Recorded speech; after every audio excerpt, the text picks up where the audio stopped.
Day 1296 of the war. The arrival of Russian drones in Poland was not an accident, he is sure, in the country. Details of yesterday's raid appeared. Everything indicates that this was a planned attack on the territory of the NATO country. Drone imitators specifically sent it through Belarus directly to check the alliance's response, not causing much damage. The reaction was sluggish, and NATO's air defenses could be unsatisfactory. Now Ukraine alone can protect Europe from 1,000 Shaheds. Details of Ukrainian strikes on Crimea have become known, but they haven't been reported before. On September 10, they struck the communications center, and at the end of August, they hit an ammunition depot in the Russian group Dnepr. How many more such little-known strikes in Crimea are there? And not just that, it remains unclear. The pace of Russian advances is declining for the second week in a row, although the intensity of attacks is not declining at the same time, and soon it could reach even higher, but still. An alarming trend for Putin, trying hard to demonstrate its capability to take Donbass within a short period of time. Z channels are spreading widely, but this is on a Telegram page for various reasons. Svyatoslav Golikov, a serviceman, describes how Ukraine beats Russia on all articles through drone tactics, while military blogger Anatoly Radov fears that the cap thrower, who do not notice, will risk losing the moment when victory turns into defeat, meaning peace under Europe's end. Ukraine's conditions. The father of the Russian mobilized has filled in the ranks of those who realized that the real Russian-Ukrainian war is very different from the ones on TV. Soldiers are forced to provide equipment from their own pockets, and the command forces drive them into attack without preparation and zone out several team members from the entire regiment in about 6 months. More on this and more in the Fresh Report, which you can support with your likes, comments, and subscriptions. These actions help promote the video, and your subscriptions are especially important for YouTube algorithms. Now let's move on to what happened in the past 24 hours. In the past 24 hours, Russian drones hit Poland's airspace. So on the night of September 10, Russian drones disrupted Poland's airspace borders. Roman Zborznyev, a source, reports that there were over 20 drones lost, likely only 23. In Poland, the Ministry of Defense noted that the main role of drone drops over Poland was played by Dutch F-35 drones. Poland's aviation was also active. NATO Reuters sources reported a premeditated invasion from 6 to 10 UAVs, according to the initial data. Polsat News reported that one of the drones damaged a residential building and a car in the Lublinsk military, and there were no casualties. The Ukrainian ASIN project Cyberborshnia geolocated the damaged building in the village of Vyrikovola near Volodov and noted that a drone flew from Belarus. Pensioners who lived in the building later reported that they watched a report of Russian drones at takeoff. This is the effect of a full sync. Fortunately, they were not injured. According to monitoring project Dnepr Osin Garbaz, drones could have reached Poland from the shuttle of a military airfield in Smolensk region, just along the shortest route through Belarus. Reuters reports that the airport named after Chapin in Warsaw was closed for several hours. Lublyansky, Podkarpatsky, and Podlyasky commanders bordering Ukraine and Belarus received an emergency report. Photos of Russian Air Force Gerber were published near the numbers U-31402 and U-32384, located in the center front part of Poland. Ukraine's OSIN project Akora geolocated drone sites. Polish Prime Minister Donald Tusk reported a General Secretary of NATO and held a government emergency meeting. He reported 19 drones flying into Polish airspace, of which at least 3 were shot down. Later, Polish Emergency Director Karolina Goltska announced 7 drones and debris of an unknown missile were found in the country. Apparently, it was the AIM-120 air missile, which is being shot down from aircraft into flying targets. She emphasized that the search is not finished yet, and this number could increase. According to Colonel Yatsik Gr. Shevsk, a missile is not necessary to have a Russian roots, it could be used to counter Bezplotny. Chief of Belarusian General Staff Pavel Murovica stated that air defense forces in Belarus last night monitored drones that disrupted Polish airspace. According to him, part of the lost drones were destroyed by Belarusian air defense forces. The Belarusian country believes the incident was the result of a radioelectronic fight between Ukraine and Russia. Murovica added that Belarusian air forces accompanied a colleague in Poland and Lithuania about approaching their borders with unknown drones. This is a quite strange theory because, in fact, judging by the route of drones, assuming assuming the route of drones, Ukraine and Russia did not have any relationship at all. But we will talk to you about how incidental it could be. President of Ukraine Volodymyr Zelensky reacted to the invasion of airspace in Poland, stating that it is an extremely dangerous precedent for Europe. Moscow always feel the borders of the allowed, and this night went on another escalation step. The head of the European Commission, Ursula von der Leyen, reported in the European Parliament about the violation of the borders of Polish airspace by Russian drones. She emphasized, "Europe is in the country of Poland. We express our full solidarity." At the request of Donald Tusk, NATO activated Article 4 of the Alliance Act, reports Polsat News, linked to the representative of the Polish government, Adam Szlapka. The article provides joint consultations with allies if territorial integrity, political independence, or the safety of one of NATO countries is under threat. It is also reported that Polish midfield caused a temporary trust in Russia's affairs. At the same time, sources reported that a NATO incident is not considered a Russian attack but a maximum provocation. NATO Secretary Mark Rutte stated that the alliance's air defense successfully defended Poland. He said that the North Atlantic Council condemned Russia's senseless behavior and confirmed that it is ready to defend every day the territory of NATO. Rutte called the incident part of Russia's escalation war against Ukraine and urged Putin to stop violating borders on allies' airspace. Meanwhile, leader Freedom World Donald Trump wrote in Truth Social, "Russia violates Poland's airspace using drones. Well, they're here." His Twitter can be translated. So far, this has been Trump's only reaction, and no one understands what he wanted to say. The Kremlin refused to comment on the drone incident in Poland by redirecting questions to the Defense Ministry, reports the TASS. In turn, the Russian Ministry of Defense stated that they did not plan to strike targets in Polish territory, but they did not refuse the fact of violating drone borders. As the publication Novosti notes, Russian departments, officials, and propagandists require proof of the raid on Poland, claiming that Russia does not use the term "I" on UAVs, although Russian military bloggers have repeatedly confirmed its use since 2023. Tsargradov even called the series I the most widespread in Russian troops, and in general, drones that are completely produced in Russia are being placed in the series I. This is what everyone knows. This is what Russian soldiers know. This is what Russian media know. This is what Russian military bloggers know. This is. Yes, it's everyone, but I don't know how they refute it. I don't understand how Sukovev walks out and says with a dirty mouth, "We don't have Y-series drones," even though everyone has seen them. This is some kind of lie at the level of Lavrova, who recently hinted that it's the GRU who built a wall in Berlin with the GRU name. I don't know who this is aimed at. They keep people just because of idiots. Apparently people give them a reason. Now that we've more or less analyzed the facts around the attack, and I'm not NATO, I'm ready to call this an incident, an attack by formal and informal signs. Here's what I think about all of this. First, it's nearly obvious to me that a deliberate attack was carried out to check the decisiveness and protection of the NATO countries. In Poland, several Gerberas were located and not a single shot.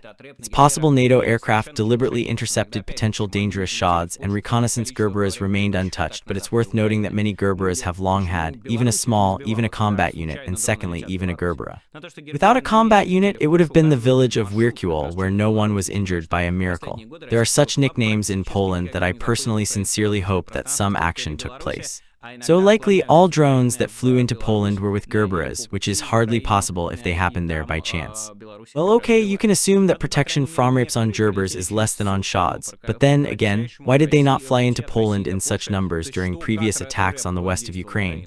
Well, or why did Belarus not shoot them down when drones were accidentally flying from Belarus? The fact that Gerberas intended to fly into Poland indicates their route through Belarus, considering that Russian drones have practically never entered Ukrainian airspace from Belarusian territory in recent years, or sometimes they give way from Ukraine to Belarus or along the way to Ukraine, and their Belarus just beats them. And here, at least, some flew through the entire country, the shortest path from Russia to Poland. That is how Reb acted Ukrainian.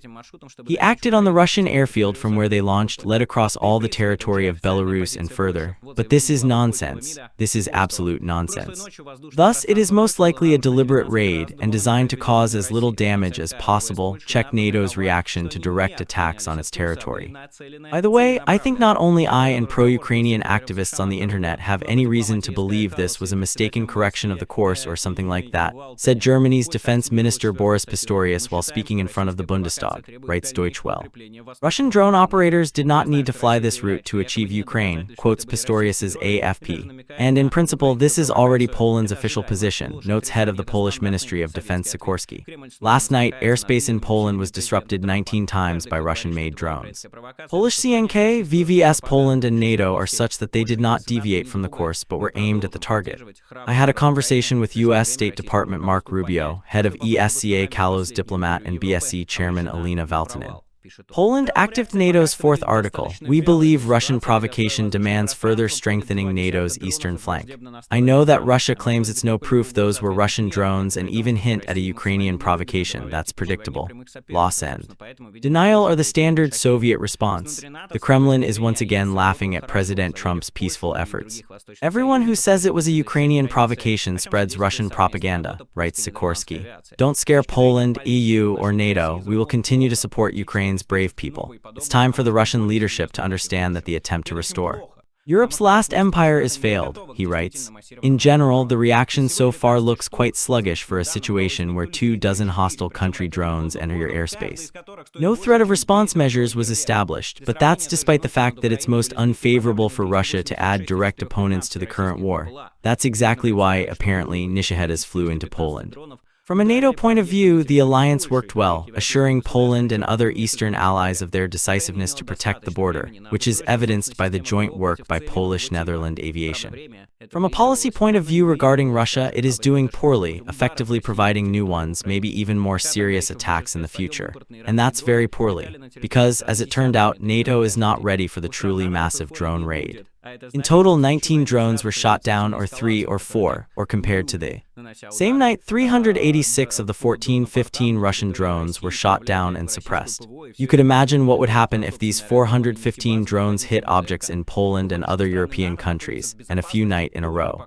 Ukraine had enough time to supply its air defense systems toward targets of a new type. Time went by, it didn't even win. Time went by, striking Russia with strikes on Ukrainian territory.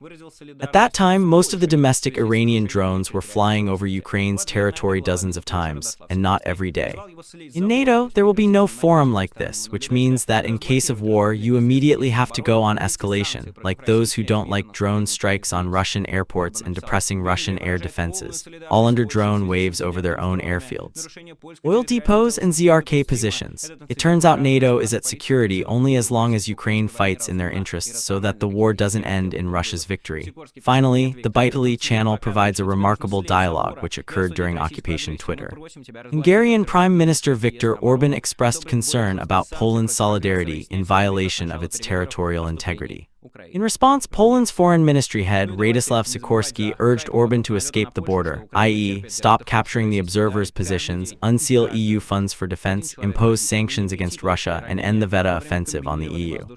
Orban wrote, Hungary expresses complete solidarity with Poland in relation to the incident with drones. The violation of Poland's territorial integrity is unacceptable. This incident shows that our policy of calling for peace in the Russia-Ukraine war is reasonable and rational. He makes the conclusion with some nonsense. Sikorski writes, No, Victor, this incident shows that you need to slay the fence and condemned Russian aggression.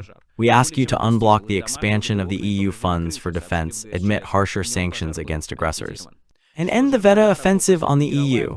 And let's not forget about the hype around the raid on Poland. Ukraine suffers much worse from Russian strikes day to day and night. 1 person was killed, at least 5 were injured during a combined air attack on Zhytomyr region using drones and cruise missiles. A few civilian facilities and private houses were damaged. In the city of Volochysk, 3 people were injured in Khmelnytsk region, where a strike to a sewing workshop was inflicted, reported Volodymyr Zelensky. 1 person was injured in a strike in Vinnytsia, where objects of the civil and industrial infrastructure were also hit. A fire broke out. More than 20 houses were broken out, windows damaged, roof damaged, the GSM reported. During the day, the fire was extinguished. The number of victims of the strike in the village of Yurovaya in Donetsk region, carried out the day before, increased to 25 people, reported Ukrainian National Police.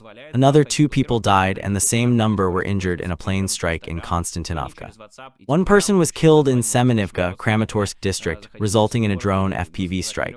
Every day, Russia kills Ukrainians with its attacks once by once, while the US ignores the situation, and Europe still does not make decisive enough actions to stop the war.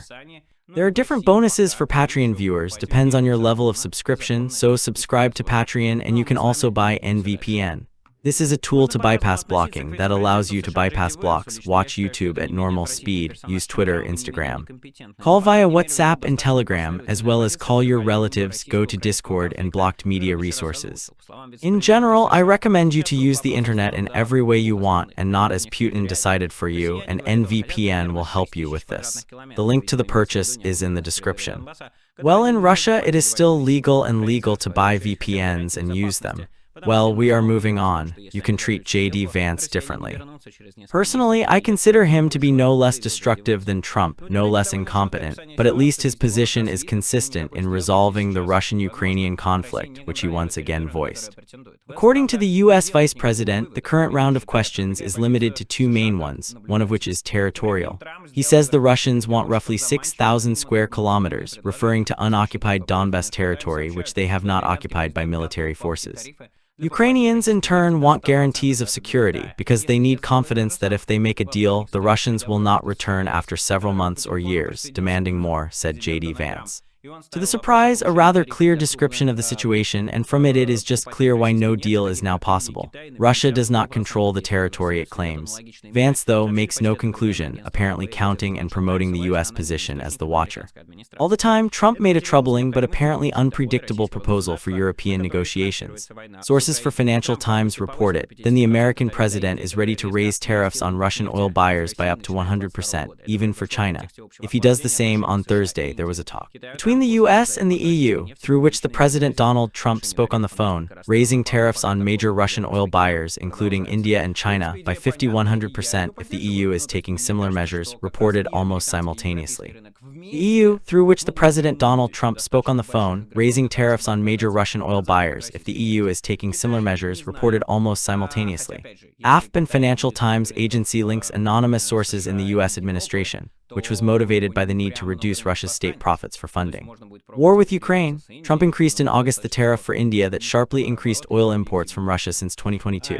This happened in the context of general cooldown between the US and India. China and Trump publicly did not threaten tariffs on Russian oil imports. He suspended the price increase several times while trade negotiations with Beijing continue. The idea is clear and I support it.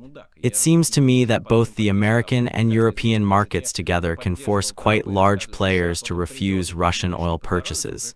I don't know about China, but again, if China doesn't have US and European markets, not much of them will remain. They could try to integrate with India, but that's quite difficult. Their trade is very low, and for objective reasons. If we're talking about pressure, then China has doubts, but other countries, India or Brazil, have practically no choice.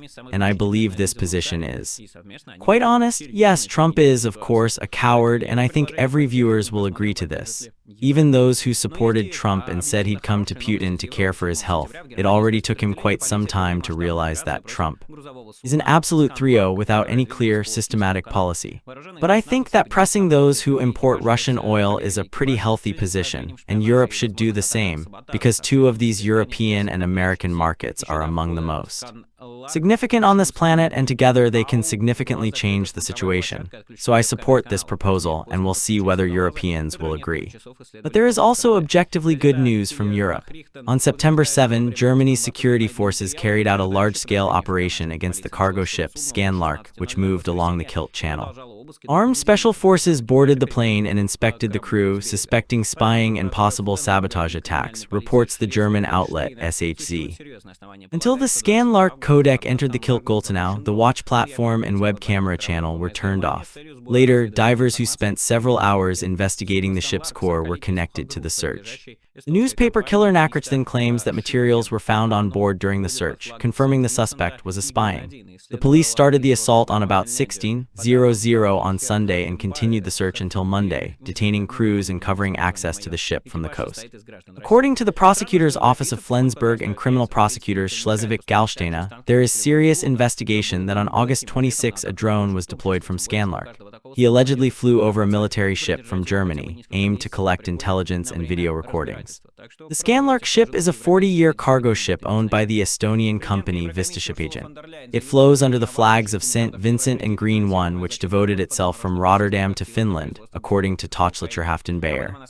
I don't know, as you can see, the German name isn't mine. The crew is made up of Russian citizens. It's a pity that Europeans are gradually giving up on eggs. In fact, no one hinders it. The same applies to tankers in the Telemuva flot. A great response to a Polish attack would be if only that each ship have something to dig into and keep for at least a few months during reconnaissance. So continue like the Europeans themselves, it will indeed matter. Ursula von der Leyen, the president of the European Commission, announced the allocation of €6 billion in advance, financed by benefits from frozen Russian assets for the production of drones for Ukraine.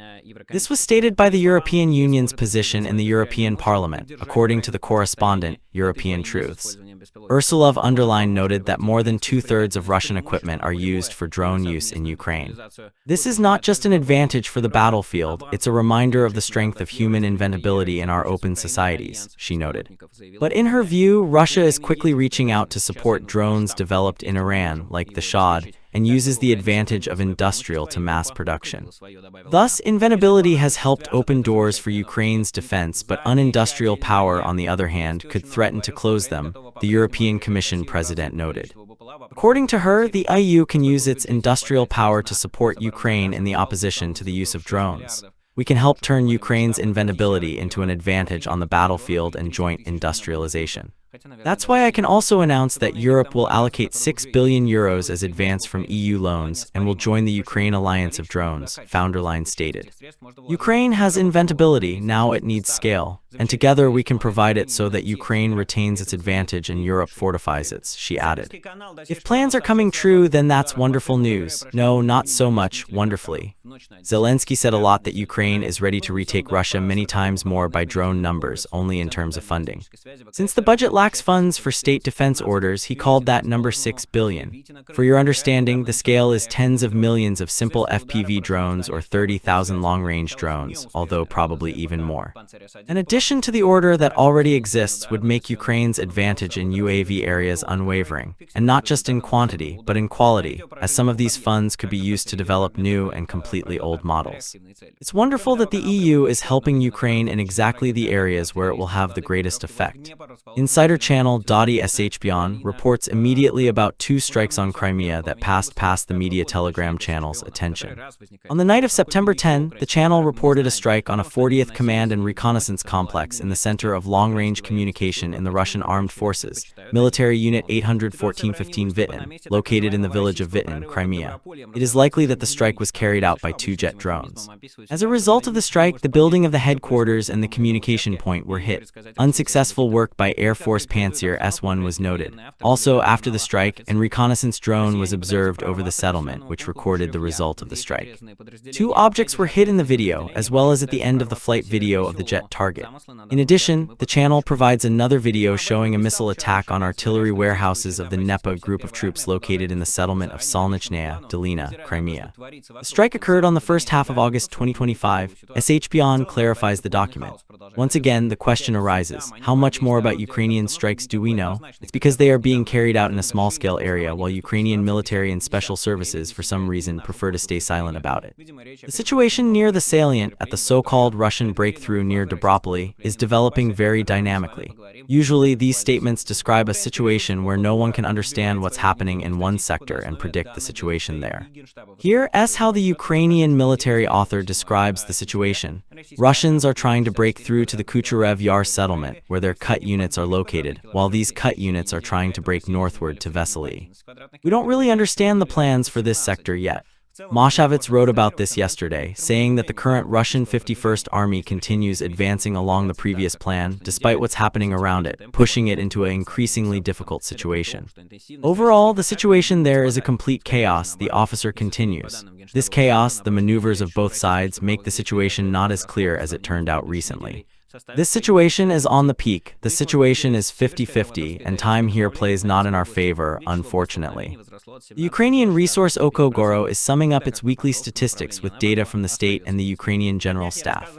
According to it, over the past week, from September 1 to 7, the Russian army occupied 64 square kilometers of Ukrainian territory, or on average 9 square kilometers per day.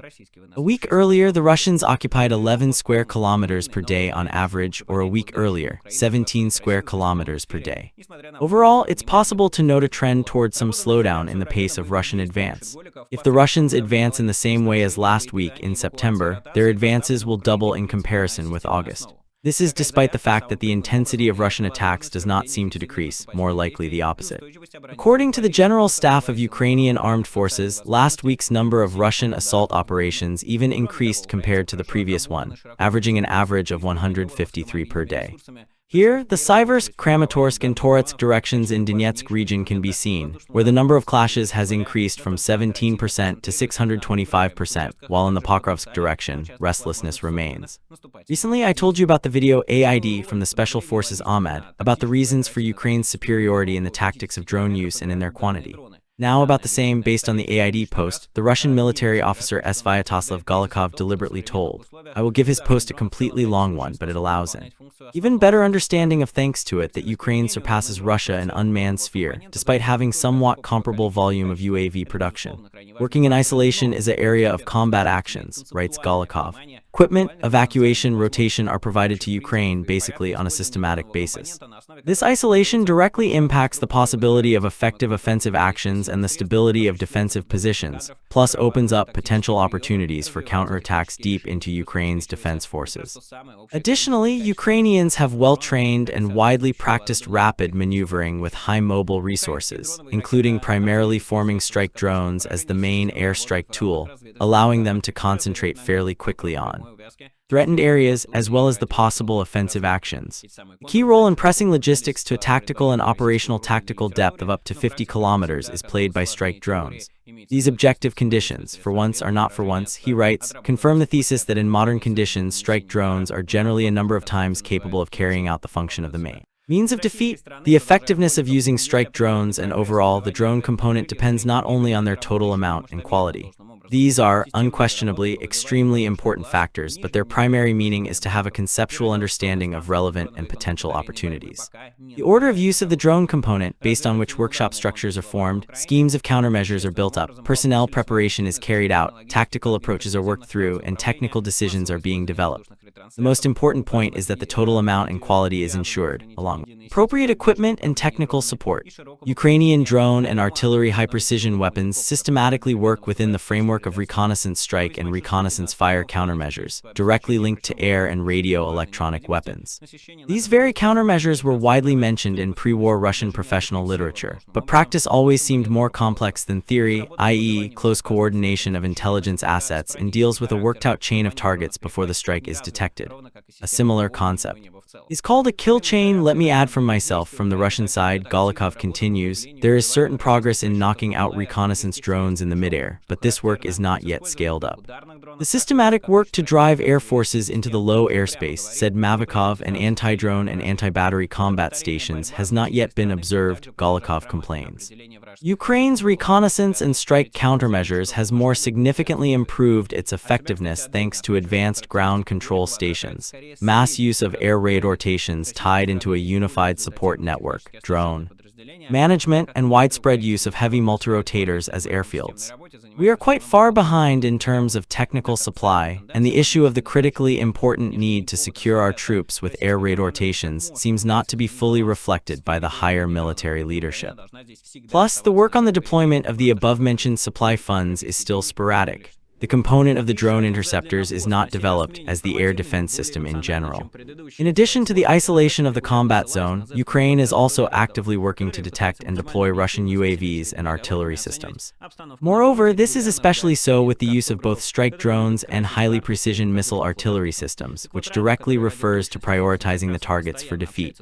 The counter-battery struggle on the Russian side also continues to go bad. The definition of enemy UAV calculations as one of the priority goals on a wide scale is completely absent. By the way, I will separately note that the characteristic of Golikov reflects rather the average temperature in the hospital. On the Russian side, there are more effective and technically equipped units, while some Ukrainian are still lacking the systematic work described by Golikov, mainly hunting infantry and frontline. However, the trend is marked correctly enough, and of course, there's no reason to relax. The Russian command is trying to change the balance in terms of drone deployment, and Ukraine must always remain a step forward to survive. European money is not unnecessary. And another Z for the post, this time less informational but more emotional than previous ones. In my reports, I regularly reference the Z war blogger Anatoly Radov, who tries to be as objective as possible to all clear statements. The situation on the front regular scolds the colleague of the cartographers, who likes to color the map along the directions of the flag carriers. So Radov, who for the sake of accuracy constantly talks to a bunch of Russian soldiers about his own colorings, apparently finally achieved what the Russian army called a bortle. If it's censor Y and posted a beepy portion of the nonsense that you just heard, here, s what my blogger writes. Unfortunately, he writes, predictably, things have long failed, and the main thing is not to win, but to claim victory. No matter how it is on the front, the main thing is for it to come off as an immediate, slight victory. That's why even when people from the front say that Ukrainians' global advantage over FPV and a small sky behind them always comes from the hordes of bench throwers or proving the opposite. At the same time, of course, they also prove that this whole topic is being pumped by military bloggers and military corps for the sake of immediate fundraising. Apparently, the fighters of these very military bloggers force them to say they need UAVs, FPVs, replacements, and so on. There are also such people at the top, for example, in the Duma, who are considered about the same way and are trying with all their strength to cut all these fundraisers. Even the banks can't do anything about the map's blocking, and it's enough for Ukrainians from some call center to call and say that the map is either lost or fake.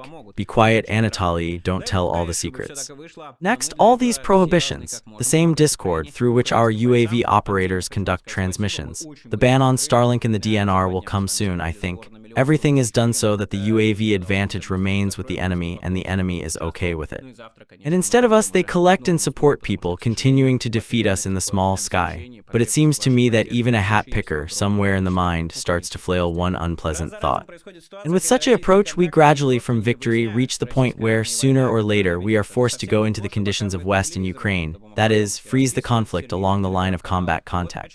If someone thinks this is complete nonsense, remember how long we've been talking about Kupiansk Pokrovsk. I'll keep quiet about Konstantinovka, it's for now being postponed, and every time the advance gets harder and harder. Or more precisely, the advance usually looks like this. A unit retreated, Ukrainians defended it, according to the video, Asanteros drew the territory behind us, and everyone is happy. And no one cares that these two soldiers were simply killed in the dropouts with no progress at all. And there are huge gray kill zones that the soldiers repeat again and again because they're already mine, they're already colored by cartographers. To summarize, for a hat picker, if a West manages to break us or defeat us, the hat picker will destroy you too, and you're whining that everything's fine and we defeated you won't help you, Radov concludes. God willing, of course, everything will work out, but for that we all must help Ukraine and Ukrainian fighters as much as possible. I want to thank you separately. We closed 1,100,000 hryvnias very quickly in 2 days. I didn't expect we'd close it so quickly, low bow to those involved. Tomorrow, of course, we'll move on to a new fundraising because, unfortunately, the need for supporting you still exists with a huge number of Ukrainian units. Once by once, Russian contractors and their relatives find out that the Russian army is waging a war. This isn't just shown on TV, as some might think, but it's also recorded on service Telegram channels. And here's another situation. It turns out that a division from the 122nd Regiment, against a more advanced equipment in enemy FPV drones, is fighting against people. In the past half a year, I think a brainless leadership of the 150th Division from the 122nd Regiment deployed a few regimented units. The father of the mobilized Anorin Alexander stated the incompetence of the command of the 102nd Motorized Rifle Regiment, Military Unit 91706. It risked higher military leadership, as well as Russian propagandists. My son did not escape to the Upper Lars, defending Koltamir in Kazakhstan, but went to cover the gap as a result of the failure of the SVO beginning. Theft and strategic criticism of the leadership of our country and the Ministry of Defense. Well, as a result, is the father happy? According to him, his son, who had an artillery specialization for 3 months, was forced to sign a contract threatening to transfer assault units. He did not go against the rules of the bastards from the Ministry of Defense. On July 21, 2025, his son was raped and transferred to the 102nd Regiment of the 150th Division, according to Alexander Mesny. On September 2, it was reported that the Poltava was supposedly controlled by the 242nd Regiment, where the 68th Regiment, also the 150th Division, was redeployed. And where did the 102nd Regiment go? Does the Ministry of Defense have such issues? Gerasimov. On the night of July 24, the serviceman without preparation and training was sent on a combat mission toward the settlement of Poltavka. After 25 hours of August 17, he, of course, disappeared without a trace. That is, no preparation or training of the assault group is underway, as we are told by scouts who sell there. Companies such as Solovyov, Skabiva, and the rest. The man believes that crimes were committed against his family. My homeland was spat at, 3 crimes committed, forcing my son to sign a contract threatening to transfer him to meet assaults, sent to the assault unit without preparation or training, and an end in itself, like the whole regiment. Anorin also drew attention to the lack of proper personnel. He also accused the country's leadership of strategic calculations, corruption, and trade in resources with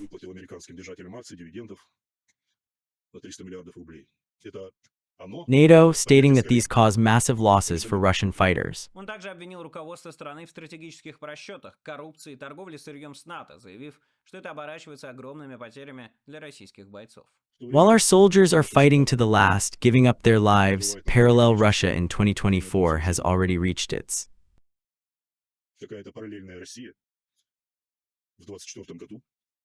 maximum, growing its supplies of iron and nickel iron for NATO countries in Europe.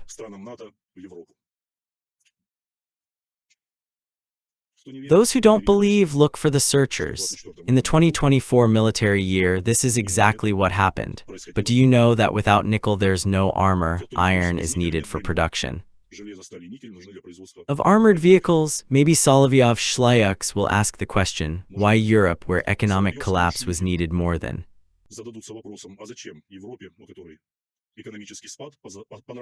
before, needs iron, nickel, and steel. Anorin stated that he reached out to the military correspondent and volunteers who told him that the problem of meat assaults and the lack of necessary training is characteristic for the entire front line. And no one is talking about it, fearing consequences. And at the end, of course, you want to say, Mr. Anorin, what do you think? It would be bad if your son, as you expressed, recently stormed Verknellers and drove to Kazakhstan. It would be bad if your son did not die for Putin, who knows what war it is, in which nothing is done for Russia or the Russian citizens, but which is done only to satisfy Putin's ambitions for the restoration of the empire, in which the peaceful citizens of the neighboring country are destroyed. Are you happy with the results? Are you proud of your son, yourself, and the army in which you sent him, with your own upbringing and probably with direct contracts? Think about it calmly. Well, if these thoughts do not lead to the fact that you decide that this life will be enough for you, well, Russia is still managed to maintain the pace of hiring contract soldiers, but to do this, you have to go to more and more looting and spending.